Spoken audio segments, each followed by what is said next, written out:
আসসালামু আলাইকুম। প্রিয় দর্শক, অন্য মঞ্চের আলাপচারিতায় আপনাদের সকলকে আমন্ত্রণ জানাচ্ছি। আজ আমাদের সঙ্গে আমন্ত্রিত অতিথি হিসেবে আছেন বিসমিল্লাহির রহমানির রহিম। আসসালামু আলাইকুম, আদাব। আজকে আমি কথা বলবো মির্জা আব্বাসের একটি মন্তব্য নিয়ে, যেটা ছাত্রলীগের ভোটের কারণে ডাকসুতে শিবির বিজয়ী হয়েছে। তার আগে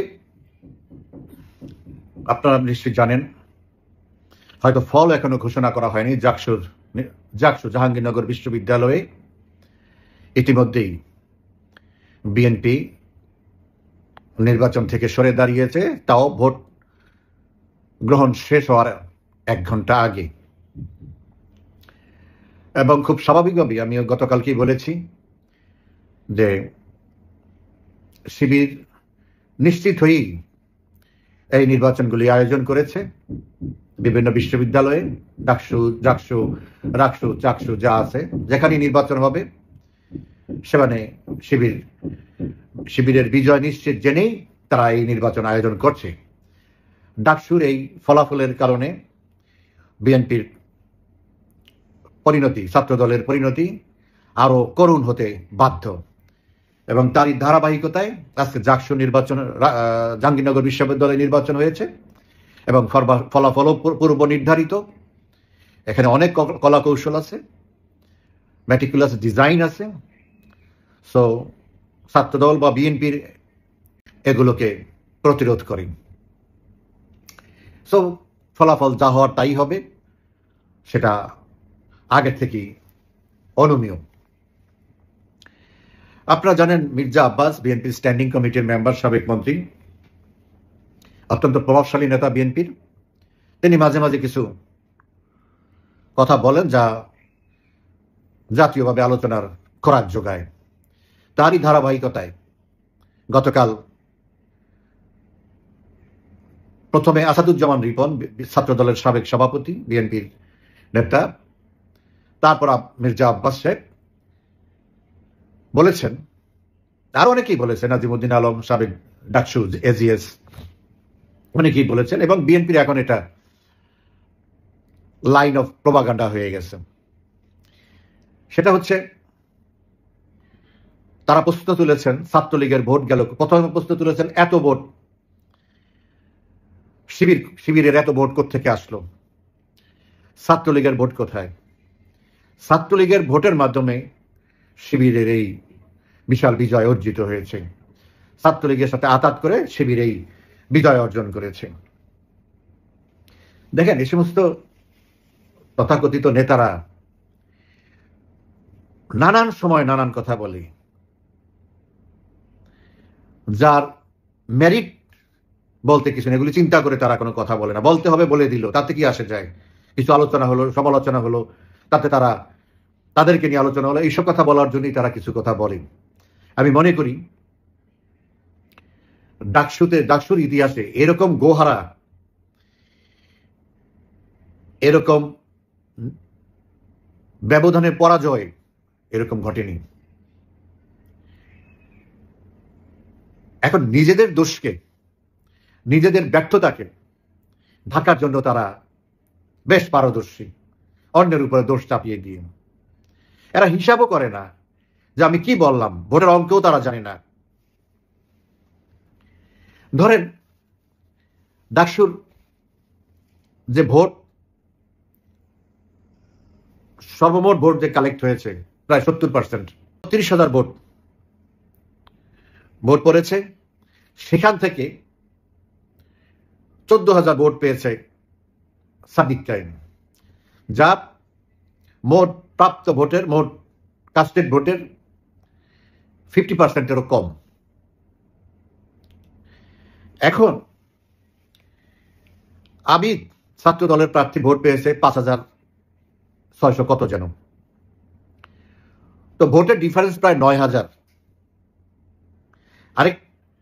এখন 9,000 ভোট যে ডিফারেন্স, তো তারা বলতে চাচ্ছে যে ছাত্রলীগের ভোট না হলে ছাত্র দল বিজয়ী হতো। তাহলে কি এই যে আবিদ যে 5,600 ভোট পেয়েছে, সাদিক কায়েম কি তার থেকে 1,000 ভোট কম পেত? তাহলে তো ভোটের ডিফারেন্স হয়ে যায় 9,000, 10,000, 10,000 ভোট ছাত্রলীগের। তারা এটা স্বীকার করলো যে ছাত্রলীগের ভোট 10,000। আর আবিদ যে জগন্নাথ হলে ভোট পেয়েছে 1200, আর সাদিক কায়ুম যে ভোট পেয়েছে 181, এই হিসাবটা কি তারা জানে? ছাত্রলীগ যদি নির্বাচন করতে হলে আবিদ ভোট পেত 200, যে 1250-এর মতো ভোট পেয়েছে জগন্নাথ হলে, সেখানে ছাত্রলীগ ভোট করলে সেখানে ছাত্রলীগ নিশ্চিতভাবে 1000-এর উপরে ভোট পেত। আবিদের ভোট থাকতো সেখানে বড়জোর 200 বা 300। তো এই যে 5600 ভোট পেয়েছে আবিদ, তার থেকে তো আরো 1000 কমে যাবে জগন্নাথের ভোট বাদ দিলে। প্রায় এই 40,000 ভোটারের বিএনপির তাইলে ভোট দাঁড়ালো কত? 4,000, 4,500। এই হলো বিএনপির স্ট্রেংথ। আগে নিজেরটার হিসাব করতে হবে যে আমার ভোট কত। যার ভোট 4,500, 4,000, 4,500, 40,000-এর মধ্যে, সে কিভাবে স্বপ্ন দেখে বিজয়ী হবে? তাদেরকে যখন শিবির হল থেকে বের করে দিল, তারা তো সেখানে দাঁড়াতে পারলো না। সেখানেই তো তাদের বোঝা উচিত ছিল, এবং তারা জানে, বোঝা উচিত ছিল না, তারা জানে তারা নিশ্চিত পরাজিত হবে। এখন ইনুসকে টিকানোর জন্য, জামাতকে হাইলাইট করার জন্য, এটা হলো তাদের তলে তলে ওই যে গুপ্ত চুক্তি, জামাতকে ধরে রাখার জন্য। কারণ আগে পরে তো জামাতের কাছে তাদের যেতে হবে। সো জামাতকে ধরে রাখার জন্য তারা নিশ্চিত পরাজয় জেনেই এই নির্বাচনে গিয়েছে।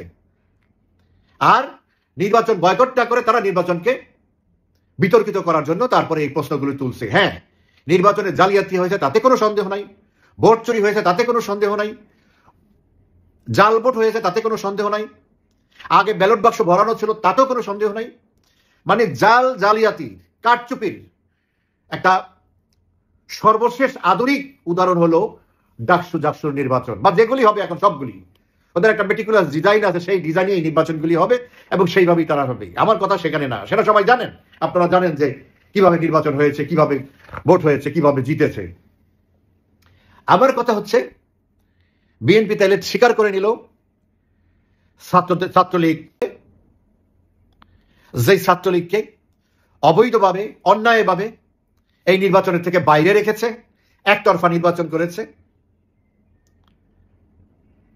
যারা বলে 2024-এ আমিডামি নির্বাচন, একতরফা নির্বাচনকে তারা আমিডামি, তারা নির্বাচনে যায়নি, এজন্য সেটা একতরফা এবং আমিডামি নির্বাচন হয়েছে। যেহেতু প্রধানমন্ত্রী সবাইকে ডেকে, যারা মনোনয়নপত্র কিনেছে সবাইকে ডেকে বলেছেন, যেহেতু 14 সালে আমাদের একটা খারাপ অভিজ্ঞতা হলো, টাকা বাঁচানোর জন্য, সময় বাঁচানোর জন্য, শ্রম বাঁচানোর জন্য নির্বুদ্ধিতার পরিচয় দিয়েছে একটা 154 জন, অনেক সিনিয়র নেতা, অনেক সিনিয়র মন্ত্রীরাও এই সুযোগ নিয়েছে। 154 জন বিনা প্রতিদ্বন্দ্বিতায় নির্বাচিত হয়েছে। সেই জিনিসটা যেন রিপিট না হয়, এইটাকে ঠেকানোর জন্য প্রধানমন্ত্রী নিজেই বলেছেন যদি প্রার্থী না থাকে সেখানে যেন একটা ডামি ক্যান্ডিডেট থাকে, যেন আনকনটেস্টেড যেন না হতে পারে। এই জন্য তারা এটাকে আমিডামি বানিয়েছে। ভালো, সমস্যা নাই। তো এখন এই যে একতরফা নির্বাচন হলো, বিএনপি জামাত তো একই, চাচাতো ভাই, তো তারাই তো আমিডামি নির্বাচন করলো। সবচেয়ে জনপ্রিয় দল, সবচেয়ে বেশি ভোটার যাদের পক্ষে, সেই দলকে বাইরে রেখে তারা আমিডামি নির্বাচনের সর্বশেষ ভার্সন তারা এস্টাবলিশ করলো। সো মির্জা আব্বাস সাহেবদের মাথা প্যান্ডোরার বক্স তারা ওপেন করে দিয়েছে। 40,000 ভোটের থেকে 14,000 ভোট পেয়েছে শিবিরের প্রার্থী। ওরা তো শিবির না, ওরা তো একটা জোট করেছে, সমস্ত ইসলামিক জোট। এই খেলাফতের মাদ্রাসার, বিশেষ করে মাদ্রাসার মধ্যে তাদের অনেক গ্রুপিং আছে।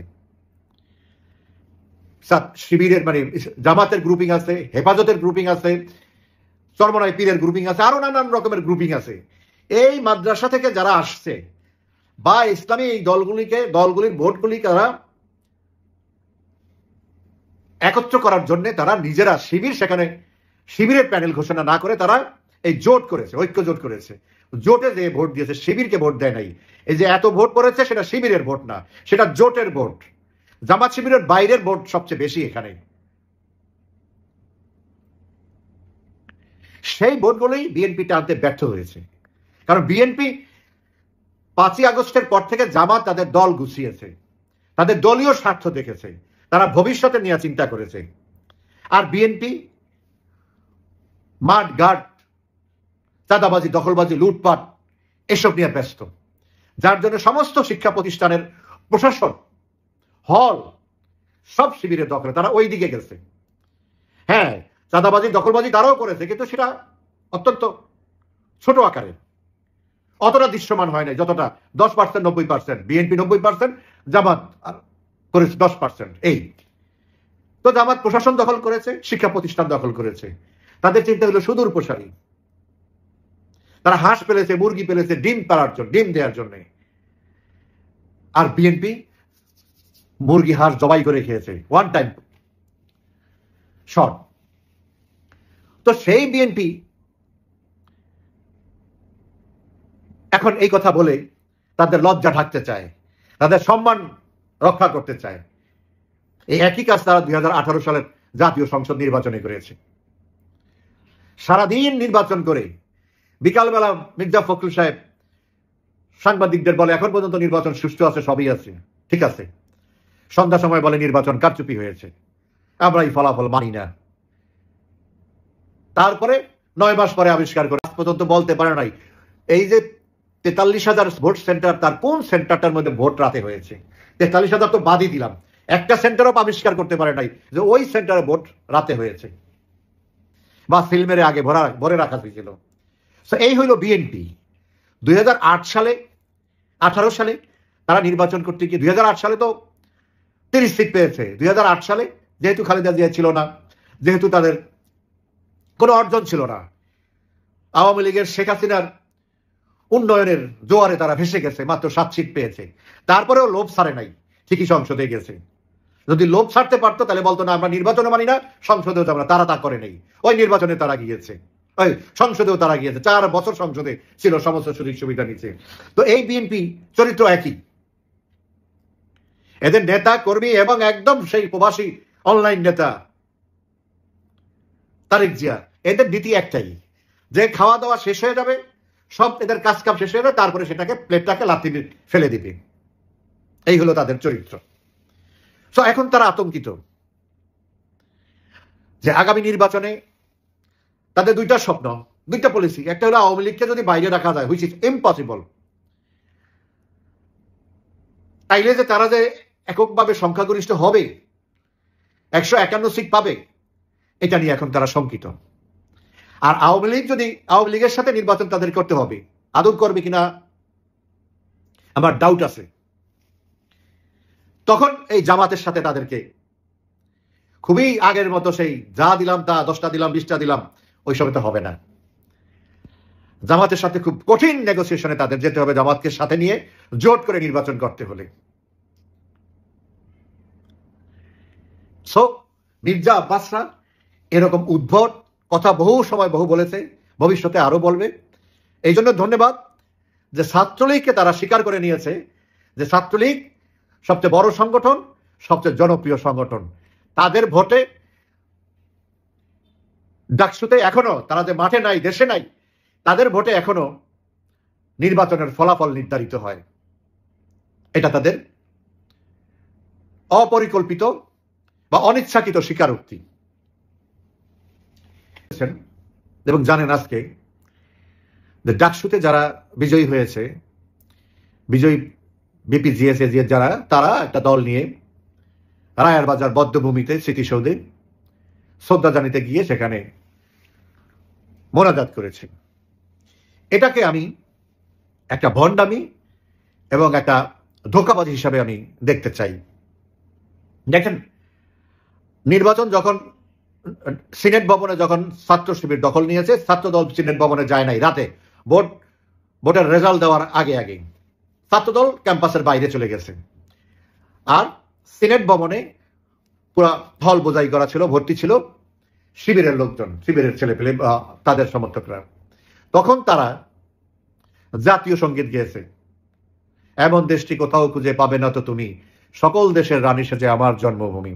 এই দেশাত্মবোধক গান গেয়েছে তারা ভোট গণনার সময়। গণনার শেষে সকালে যখন ভোটের রেজাল্ট দেওয়া শুরু করেছে, তখন তারা স্লোগান দিয়েছে হিজাব বন্ধ করার জন্য। এই হলো তাদের চরিত্র। মানে কখন মুক্তিযুদ্ধকে সামনে আনতে হবে, কখন জাতীয় পতাকা মাথায় বাঁধতে হবে, কখন দেশাত্মবোধক গান গেয়ে ব্ল্যাকমেইল করতে হবে, মানুষকে ধোঁকা দিতে হবে, এটা তাদের কৌশল। তারা ধর্মের নামে, ইসলামের নামে ইসলামকে ব্যবহার করে, ধর্মের লেবাস করে মানুষের সাথে এইভাবে যুগে যুগে তারা প্রতারণা করে আসছে। তারই অংশ হিসেবে আজকে তারা পবিত্র বুদ্ধিজীবী স্মৃতিসৌধে বদ্ধভূমিতে স্মৃতিসৌধে গিয়েছে। আমি আমার গতকালকে, সম্ভবত না তা আগের দিন, আমার কথার মধ্যে, আলোচনার মধ্যে বলেছি, মেনে নেব না যতক্ষণ না পর্যন্ত জামাত ইসলামী নাম থাকবে, যতক্ষণ না পর্যন্ত তারা পাকিস্তানকে দোষারোপ করবে ৭১-এর গণহত্যার জন্য, যতক্ষণ না পর্যন্ত তাদের নিজামী, মুজাহিদ, গোলাম আজম, সাইদি, কাদের মোল্লা, কামরুজ্জামান, এই সমস্ত কসাই, এই সমস্ত নারী নির্যাতনকারী পাকিস্তানের দালালদেরকে অস্বীকার করবে, ডিজাউন করবে, ততক্ষণ পর্যন্ত আমরা তাদেরকে কখনোই মেনে নেব না। এর পূর্বে তারা যতক্ষণ পর্যন্ত তারা এইসব ভনিতা করবে, এইসব করতে যাবে, ততক্ষণ পর্যন্ত আমরা তাদেরকে ধোঁকাবাজ হিসাবে, প্রতারক হিসাবে চিহ্নিত করবো। সে যেই বয়সেই হোক, আমাদের সন্তানের বয়সে হোক আর আমাদের বাপদাদার বয়সেই হোক, আমরা তাদেরকে সেইভাবে চিহ্নিত করব। তারা যদি মিন করে, তাহলে তারা শুরু করুক। ডাকসু যেদিন শপথ নেবে সেদিন তারা জাতীয় সঙ্গীত গাক, তারপরে ওই গানটা গাক, যেই গানটা শুনলে এখন থেকে ৫০ বছর আগে যখন এই গান শুনেছি তখনও আমরা অশ্রুসিক্ত হয়েছি, ক্রন্দনরত হয়েছি, সেই গান তারা গাক, যেই গান এখনো আমরা গাইতে গেলে আমাদের গলা ধরে যায়। এখন তো আর গাই না, শুনলে পরে আমরা অশ্রুসিক্ত হয়ে যায় সেই গান। এই গানটা বলুক তারা, সেই ডাকসুর শপথ অনুষ্ঠানে গানটা গাক, থিম সং হিসাবে তারা এই গানটা গাক। সেই গানটা হলো যে, এক নদী রক্ত পেরিয়ে বাংলার আকাশে রক্তিম সূর্য আনলে যারা, তোমাদের এই ঋণ কোনদিন শোধ হবে না, না না না, শোধ হবে না। দানের এই মহিমা কোনদিন ম্লান হবে না, না না না, ম্লান হবে না। গাক এই গান, দেখি তারা গাইতে পারে কিনা এই গান। এই গানের মধ্যে সমস্ত নির্যাস আছে মুক্তিযুদ্ধের। যদি তারা ধারণ করতে চায়, এই গান গেয়েই তাদেরকে ধারণ করতে হবে। দেখি তারা সেটা করে কিনা। ভালো থাকবেন। আগামীকাল আমার এই ভিডিওর আপনাদেরকে দেশ রক্ষা, ইউনূসের পতনের নতুন কিছু বলতে পারবো। সে পর্যন্ত আপনারা ভালো থাকেন, সুস্থ থাকেন। ধন্যবাদ।